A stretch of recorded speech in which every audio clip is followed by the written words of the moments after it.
Coba bayangkan, orang yang paling sering mengucapkan kata, "Aku sayang kamu," justru menjadi orang yang paling membuatmu takut. Kamu tidak bebas bertemu keluarga, tidak bebas ngobrol dengan teman, tidak bebas mengambil keputusan untuk hidupmu sendiri.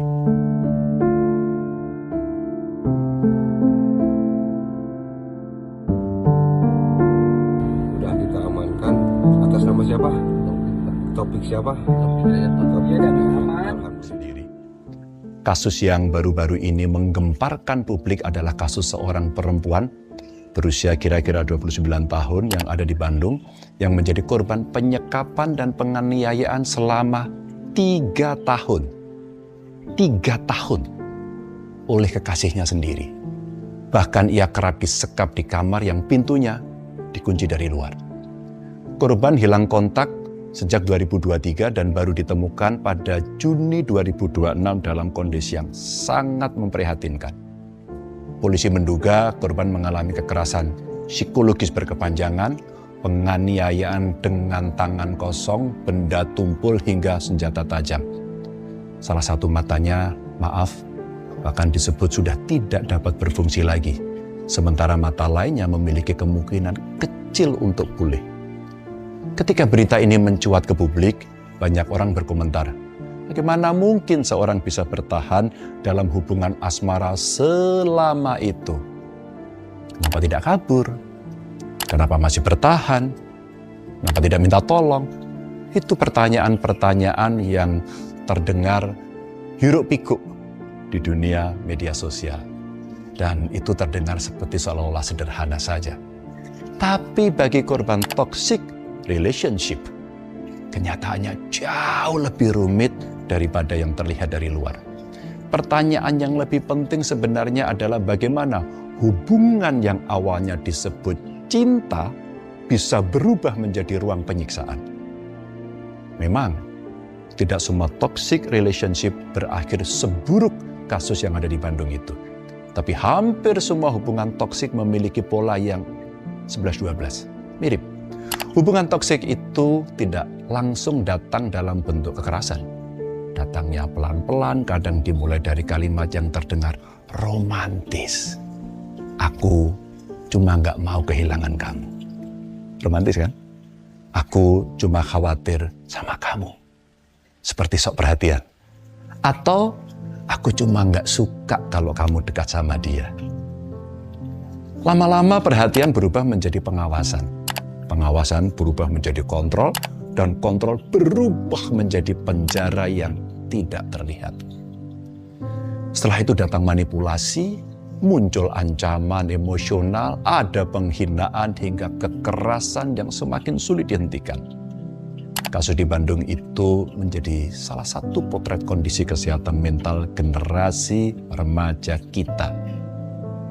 Di platform teman bersama misalnya, banyak remaja dan anak muda membagikan pengalaman serupa. Salah satunya datang dari seorang perempuan berusia 16 tahun. Bolehlah saya sebut Is. Ia pernah mengalami kekerasan dalam pacaran hingga kasusnya berlanjut ke proses hukum. Cerita Is hanyalah satu dari sekian kisah yang masuk. Ada yang mengalami manipulasi emosional, ada yang mengalami kekerasan verbal. Ada pula yang hidup dalam hubungan yang membuat mereka terus-menerus merasa takut, tidak berharga, dan kehilangan kendali atas dirinya sendiri. Jika kita melihat lebih jauh, persoalan ini ternyata jauh lebih besar daripada yang terlihat di permukaan. Data survei pengalaman hidup perempuan nasional tahun 2024 menunjukkan bahwa 1 dari 4 perempuan Indonesia pernah mengalami kekerasan. Baik kekerasan fisik maupun kekerasan seksual sepanjang hidupnya. Pada tahun yang sama, lebih dari 12.000 perempuan tercatat menjadi korban kekerasan, dengan kekerasan fisik sebagai bentuk yang paling dominan. Sementara itu terdapat lebih dari 5.400 kasus kekerasan dalam rumah tangga yang terjadi dalam relasi personal dan hubungan yang intim.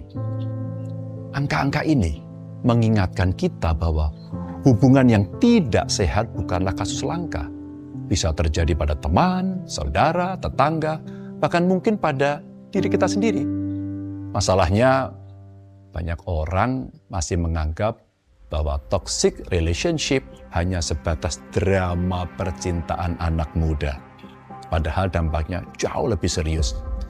Korban seringkali mengalami stres berkepanjangan, kecemasan berulang, kehilangan rasa percaya diri, ada gangguan tidur, kesulitan berkonsentrasi, hingga berbagai masalah kesehatan fisik akibat tekanan emosional yang terus-menerus. Dalam banyak cerita yang masuk ke forum teman bersama, para korban menggambarkan pengalaman yang hampir serupa lah. Semuanya berawal dari overthinking, dimulai dari overthinking yang kecil yang kemudian berkembang menjadi kecemasan yang tidak pernah benar-benar pergi. Mereka terus memikirkan, apakah sedang melakukan kesalahan? Mereka takut membuat pasangan marah. Mereka merasa harus selalu menyenangkan orang lain agar konflik tidak terjadi. Akibatnya apa? Energi mental mereka habis untuk bertahan. Waktu mereka habis untuk memikirkan hubungan yang tidak sehat. Potensi mereka habis untuk mengatasi luka yang terus bertambah. Alih-alih kita berbicara tentang generasi emas 2045, sebagian anak muda kita justru sedang berjuang menghadapi krisis kesehatan mental yang semakin membuat kita cemas. Kecemasan itu tidak muncul begitu saja. Faktornya berlapis. Bisa tumbuh dari tekanan akademik, ketidakpastian masa depan, sulitnya lapangan pekerjaan, tekanan ekonomi, tekanan sosial media, dan dalam banyak kasus membuat hubungan personal yang tidak sehat.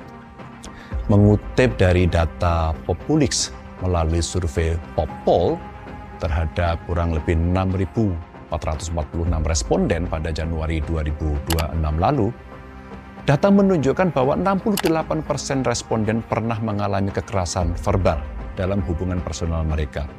Ini menjadi bentuk perilaku toksik yang paling banyak ditemukan. Dan 13% responden mengaku pernah mengalami kekerasan fisik. Sementara 11% lainnya mengalami kekerasan psikologis berupa kontrol berlebihan terhadap keputusan dan kehidupan pribadi mereka. Selain itu, terdapat pula kekerasan seksual, finansial, dan digital yang masing-masing dialami oleh sekitar 3% responden.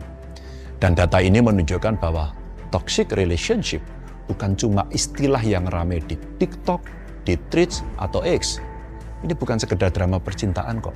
Bukan pula sekedar urusan baper, bukan. Tapi ini adalah persoalan kesehatan mental yang nyata dan sedang dialami banyak anak muda kita. Menariknya, ketika menghadapi masalah ini, sebanyak 63% responden memilih mencari ruang diskusi di media sosial. Dibuka dikit. Hanya 22% yang memilih berkonsultasi kepada para profesional, seperti psikolog ataupun konselor. Fenomena ini menunjukkan bahwa anak muda sebenarnya ingin bercerita. Mereka ingin didengar, mereka ingin mencari jawaban.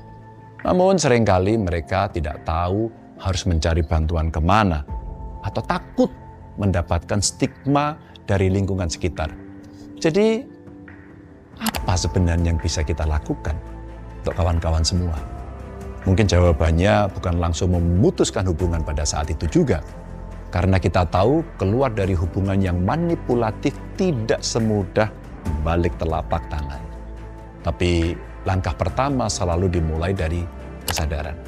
Menyadari bahwa cinta tidak seharusnya membuat kita kehilangan kebebasan.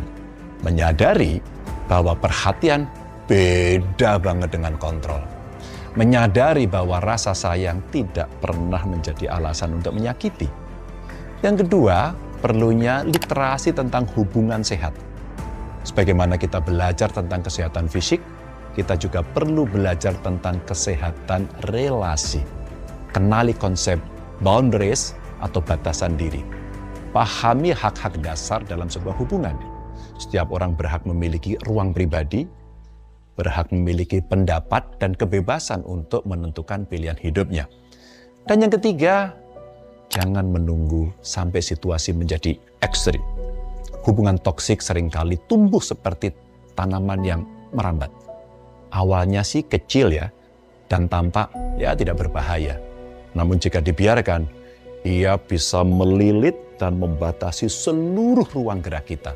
Karena itu, mulailah dari langkah yang sederhana. Berani mengatakan tidak, berani mengungkapkan ketidaknyamanan, berani meminta bantuan ketika merasa tidak mampu menghadapi situasi sendirian. Dan yang paling penting, bangun support system yang aman.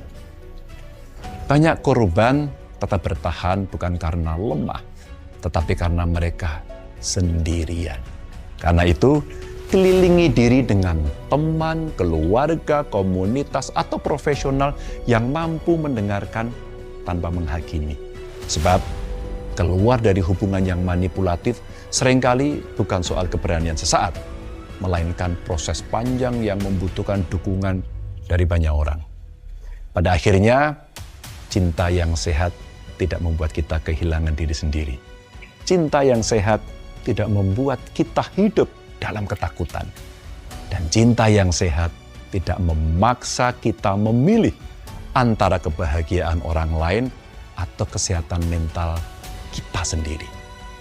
Jika sebuah hubungan membuat kita terus merasa kecil, terus merasa bersalah, terus merasa tidak cukup baik, mungkin sudah saatnya berhenti bertanya bagaimana cara mempertahankannya. Karena masa depan generasi muda tidak hanya ditentukan oleh kecerdasan dan prestasi, tetapi juga oleh kemampuan mereka membangun hubungan yang sehat, aman, dan saling menghargai. Sebab untuk menjadi generasi emas, kita harus terlebih dahulu keluar dari jebakan menjadi generasi cemas.